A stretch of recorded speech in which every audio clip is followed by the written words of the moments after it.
Policías, ¿cuál fue el caso de corrupción más descarado que has visto? Thomas Parks, Justin Jenkins, Jeff Legault y algunos otros en el Departamento de Policía de Johnson City, Tennessee. La ciudad de 100,000 habitantes acaba de llegar a un acuerdo en una demanda por $28 millones que alegaba que estos oficiales aceptaron pagos semanales de un individuo involucrado en actividades ilícitas y delitos contra menores, Sean Williams, para hacerse de la vista gorda. Se alega que suprimieron entre 25 y 100 casos de agresión. El departamento de policía tenía evidencia en video de él cometiendo infracciones contra 2 niños y casi 100 mujeres en su depósito de evidencia durante casi 3 años, la cual habían recopilado durante una investigación. Supuestamente, mantuvieron esta evidencia oculta como colateral para garantizar los pagos continuos. Un cargo arrestable contra Sean se concretó después de una resistencia interna. Despidieron a la fiscal de los Estados Unidos asignada a su oficina por insistir en acusarlo. Ella también está demandando a la ciudad, por separado. En lugar de arrestarlo, le dieron una pista y lo dejaron huir de la ciudad. El oficial Legault supuestamente arrestó a una víctima bajo falsos pretextos en un intento de represalia por su decisión de presentar un caso. La gerente de la ciudad a cargo del departamento de policía, Kathy Ball, intentó comprar el condominio de Sean Williams mientras él estaba en la fuga. Su agente, Shannon Castillo, maneja todos los tratos de bienes raíces del gobierno municipal y actuó como agente de compra y venta tanto para Kathy Ball como para Sean Williams, debido a su amistad con ambas partes. Estaban haciendo entregas de documentos sin ser vistos y monitoreando las propiedades de Sean para avisarle en caso de alguna actividad policial. Todas las partes estaban al tanto de las actividades de Sean. Todos estos oficiales aún están empleados, al igual que la gerente de la ciudad y la agente de bienes raíces. Los daños de la demanda resultan en casi $1,000 por hogar una vez que entra en vigor el seguro municipal. De alguna manera todavía no hemos podido obtener un impacto nacional con la historia. Un miembro de mi familia extensa sirvió brevemente como jefe de policía en Globe, Arizona. Dentro de su primer mes en el cargo, descubrió equipos de departamento desaparecidos, incluidos un vehículo todoterreno Razor, cuatrimotos y otros artículos valiosos. Decidido a obtener respuestas, convocó una reunión para interrogar al departamento sobre el equipo faltante. Esa noche, 3 oficiales se presentaron en su casa con una escalofriante advertencia. Si seguía investigando, no tendría que preocuparse por vivir. Al día siguiente, renunció y nos contó todo lo que había sucedido. Cosas locas. No soy oficial de policía, pero estaba en entrenamiento para ser oficial de correccional, y renuncié después del primer día por las tonterías que vi. Un poco de contexto. Esto sucedió hace unos 10 a 12 años, en una prisión que ahora está cerrada en Luisiana. Soy un hombre blanco, y probablemente tenía 24 años en ese momento. 2 cosas importantes me hicieron irme ese día y buscar otro trabajo. El oficial de entrenamiento, al igual que yo y los 7 u 8 nuevos empleados, eran todos blancos. Mientras nos daba un recorrido por el patio de la prisión, seguía hablando sobre mostrarles quién tiene el poder. Sonrió y dijo, «Mira esto». Sacó un bolígrafo de su bolsillo de la camisa y lo dejó caer al suelo. Luego gritó a un recluso negro que estaba haciendo jardinería a unos medios campo de fútbol de distancia, para que se acercara. Mientras el recluso corría hacia nosotros, el entrenador dijo que todos los reclusos deben correr hacia uno cuando se les llama. Literalmente correr. Una vez que el recluso llegó y dijo, «Sí, señor», el entrenador le dijo que recogiera su bolígrafo y se lo entregara. El recluso dijo, «Sí, señor», y lo hizo. Luego, el entrenador le dijo, «Vuelve a lo que estabas haciendo». Nuevamente, el recluso respondió, «Sí, señor», y regresó corriendo. Esto fue en el húmedo calor de julio, por cierto. El entrenador y los otros nuevos empleados se rieron juntos mientras yo pensaba, ¿qué diablos acabo de ver? Más tarde, me pusieron en una de las unidades de vivienda para seguir el trabajo de los 2 oficiales que supervisaban a los reclusos. Un hombre blanco y un hombre negro. Me llevaron a algunas literas para mostrarme cómo hacer revisiones y buscar contrabando. Hicieron que el recluso se pusiera al lado de su cama mientras revisaban sus pertenencias. Entiendo que tienes que ser exhaustivo, pero esto se hacía como un movimiento de poder. El oficial negro encuentra una copia del Corán del recluso negro, lo sostiene en alto y le empieza a preguntar, ¿realmente crees en esto? Y continúa burlándose de su religión. No soy una persona religiosa, pero nuevamente pensé, ¿qué diablos? Terminé el día, y tan pronto como salí, llamé a mi antiguo jefe para ver si podía regresar. Afortunadamente, estaban felices de que volviera. Kevin P. Crum, oficial en periodo de prueba del Departamento de Policía de Champaign, Illinois, se mudó de Kentucky a Champaign con su esposa e hijo, dejando atrás a una amante secreta y a un hijo aún más secreto en su antigua residencia. El 30 de agosto de 2003, Crum fue sorprendido por un guardia de seguridad en un estacionamiento de un negocio en Kentucky a las 2 de la mañana. Se le observó poniéndose una peluca y un chaleco protector y retirando un instrumento contundente del maletero de su auto. Una investigación adicional por parte de la policía reveló varios objetos relacionados con armas dentro del vehículo y una lista de verificación para la eliminación de un niño y otras personas. Crum estaba a punto de irrumpir en la caravana de su amante y quitarle la vida a todos los que estaban dentro, incluyendo a ella, a su propio hijo y varios otros familiares. Planeaba escenificar la escena como un robo que salió mal. Crum había robado una placa de matrícula de un vehículo en Champaign para colocarla en su auto, tenía posesión de al menos un arma de fuego robada y había recolectado material de varias fuentes para esparcirlo por la escena en un intento de contaminar cualquier análisis de ADN. Todo esto se debió a que su amante había solicitado la pensión alimentaria. Recibió una sentencia de 18 años. No soy policía, pero cuando él aún estaba en Nueva Orleans, tuve un par de encuentros con Len Davis. Probablemente sea uno de los policías más corruptos que existen. He hablado con personas que estudian justicia criminal y dicen que siempre se menciona en sus libros de texto. Para poner esto en perspectiva, mientras estaba bajo investigación del FBI por operar un negocio de protección para traficantes de sustancias, ordenó que le quitaran la vida a una mujer que había presentado una denuncia por uso excesivo de la fuerza en su contra. El FBI lo estaba monitoreando activamente en ese momento, pero no entendieron lo que estaba haciendo cuando dio la orden.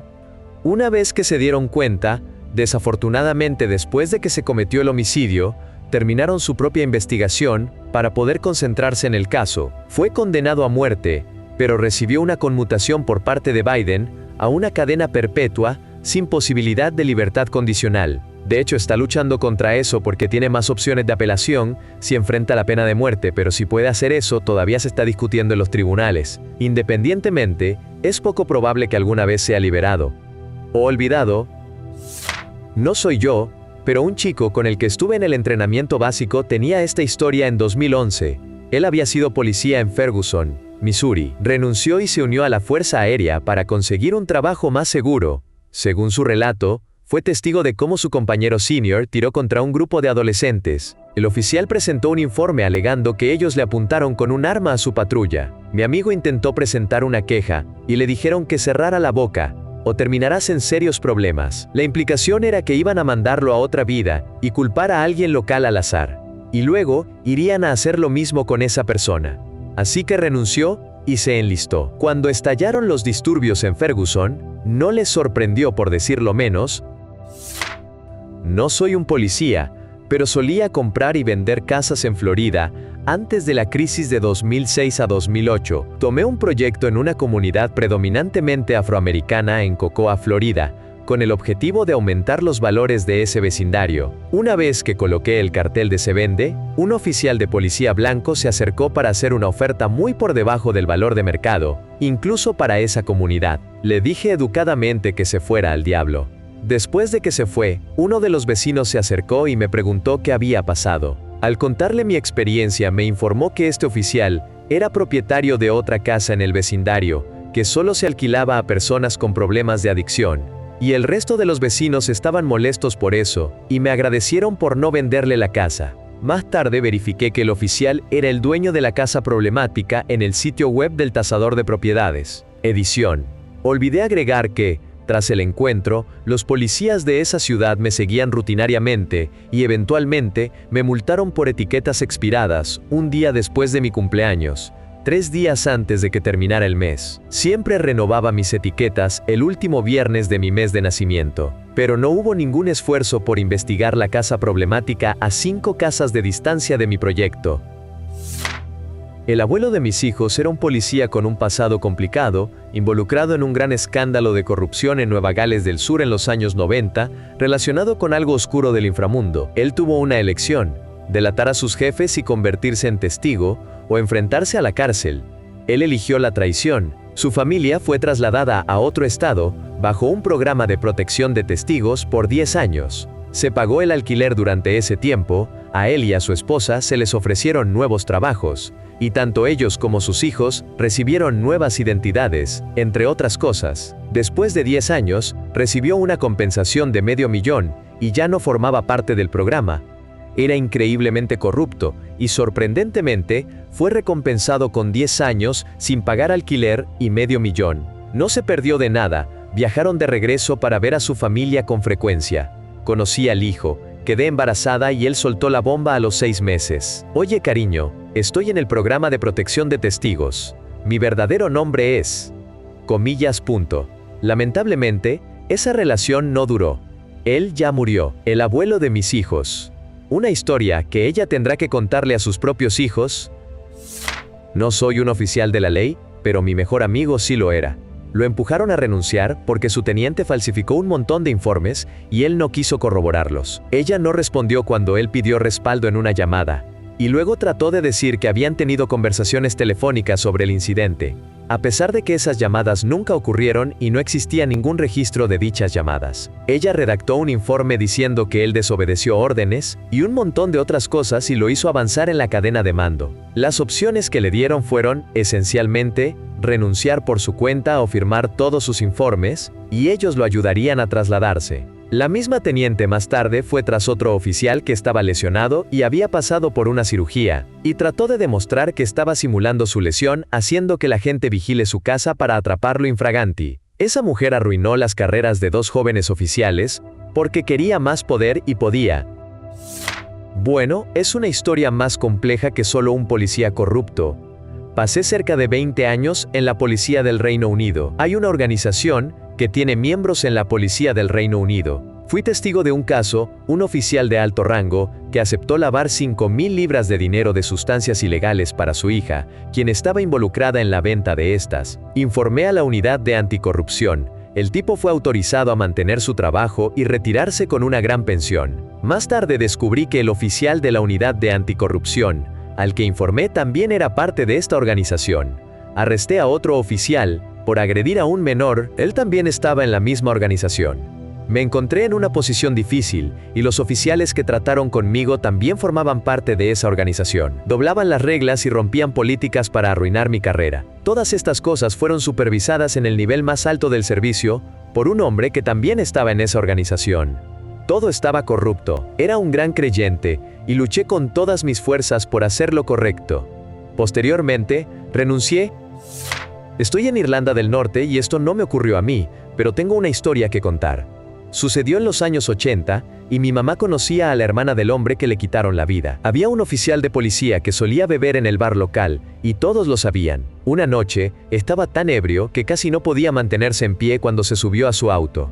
Tan ebrio que alguien más tuvo que poner la llave en el encendido y girarla por él. Aún así, lo dejaron ir, y para sorpresa de todos, embistió a un joven en una motocicleta y le quitó la vida.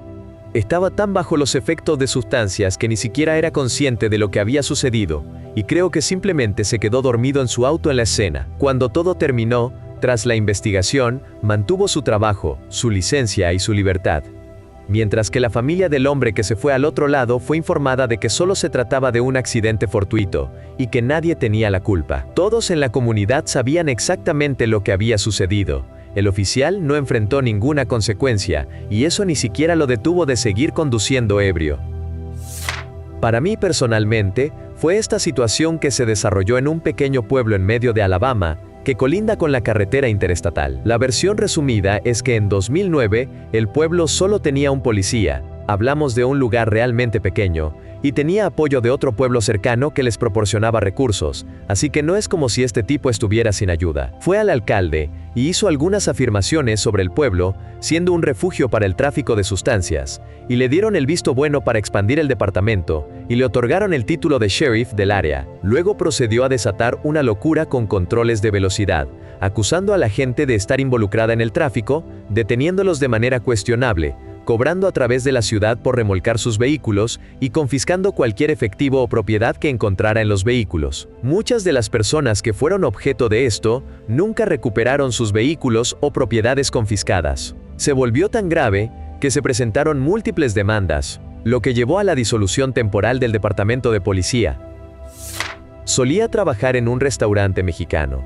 Los agentes de la policía estatal local tenían un acuerdo con nosotros. Por nuestra parte, si llamaban y pedían limonadas para llevar, en realidad eran margaritas en un vaso para llevar, lo cual es ilegal. Esto ocurría, ya fuera cuando su turno había terminado y se dirigían a casa, o cuando estaban fuera de servicio. Cuando estaban en el restaurante, pedían el especial de luz azul, que era una quesadilla de fajitas realmente enorme con un montón de ingredientes, pero solo les cobríamos $5. Por su parte, cada vez que había un puesto de control, los dos tipos que estaban en el país ilegalmente siempre pasaban sin problemas. Si había un puesto de control en otro lugar donde no estaban trabajando, siempre recibíamos una llamada telefónica anónima que nos avisaba. Menos importante, si alguna vez nos detenían por exceso de velocidad en camino al trabajo, nunca recibíamos una multa.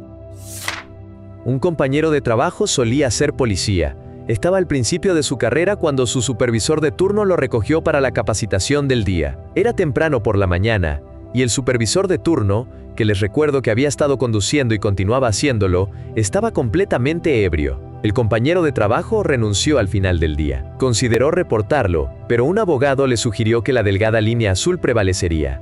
Así que se mantuvo en silencio al respecto, y le advierte a cuanta más gente posible que no conduzca a menos de 5 largos de automóvil de un coche de policía.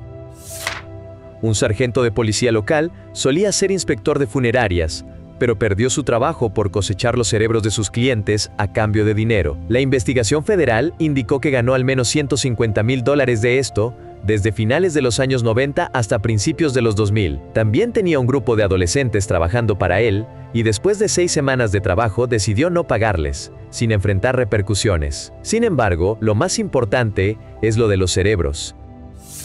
La ciudad del café, TX, es un pequeño pueblo donde, literalmente, toda la fuerza policial está compuesta por personas que deberían estar enfrentando la justicia, y todo fue planeado. Si se descubre que algún agente en Houston tiene problemas de corrupción, lo envían a la ciudad del café. Si un oficial en San Antonio es encontrado culpable de hacer daño irreparable, lo envían a la ciudad del café. Si un policía en Austin le quita la vida a alguien en el ejercicio de sus funciones y tiene un extenso historial de conflictos con ciudadanos, lo envían a la ciudad del café. Literalmente, toda la plantilla de policías de la ciudad del café está formada por personas repugnantes con las peores tendencias. Hay mucho más que se me está olvidando, pero sí, la ciudad del café es la policía más corrupta que he visto. Había sido oficial durante aproximadamente 7 a 8 años cuando me pidieron que cubriera el trabajo de seguridad en un partido de fútbol, en una escuela secundaria local. Estaba fuera en el perímetro cuando una señora se acercó, miró mi placa y preguntó si era un determinado oficial. El nombre era el de un teniente. Le dije que él no estaba trabajando esa noche. Aproximadamente 1 hora después, estaba en el estacionamiento cuando la misma señora se acercó a mí en su auto. Su hija de 16 años, animadora, la acompañaba. Ella le preguntó a su hija, ¿es este él? La hija respondió, no mamá, ese no es él. Para este momento, realmente me estaba preguntando qué estaba sucediendo. La mamá me dijo que su hija siempre había salido con perdedores, y que estaba muy contenta de escuchar que finalmente estaba saliendo con alguien respetable. Resultó que su hija de 16 años estaba saliendo con mi teniente. Sin saber que él tenía 38 años, estaba casado y tenía 3 hijos. No señora, ese no soy yo. Estoy casado y no salgo con chicas de preparatoria. Me di la vuelta y dejé la zona. Ese teniente eventualmente se convirtió en jefe asistente y continuó teniendo relaciones con mujeres más jóvenes, incluso cuando su esposa estaba muriendo de cáncer años después. Era un estúpido. Trabajé con un tipo hace años que fue policía en Newark, Nueva Jersey. En los años 70, dijo que cada turno nocturno comenzaba con unas cervezas, y una vez que se sentían realmente relajados, buscaban a alguien que supieran que tenía ya sea sustancias fuertes o píldoras, y la noche continuaba a partir de ahí. Renunció después de unos años, y consiguió un trabajo en un banco, porque sabía que si no terminaba en una situación fatal o en problemas serios, ciertamente terminaría incapaz de mirarse al espejo.